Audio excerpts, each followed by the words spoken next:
আসসালামু আলাইকুম। আজকে আমি আপনাদেরকে কিছু বুলেট সম্পর্কে ধারণা দিব। এখানে দেখেন 4টা মডেল, 4টা AK-47, AK-74 এবং AK-12। 3টা অস্ত্রের মধ্যে এটা ব্যবহার করা যায়, তবে এক একটা বুলেট এক একটা কাজ করে। সেই সম্পর্কে আমি আপনাদের কাছে ধারণা দিব।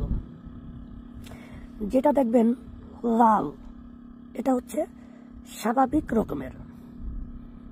এটা গুলি করলে যেই পরিমাণ স্পিডে যাবে, সেটা যদি কোনো বুলেট প্রুফ স্টিল থাকে বা প্লেট থাকে, এটাকে ছেদা করে যেতে পারবে না। এটা সর্বোচ্চ একটার সামনে গিয়া গুলিটা লাগার পর পড়ে যাইব এইটা। তারপর যেটা দেখতেছেন যে একটা কালার,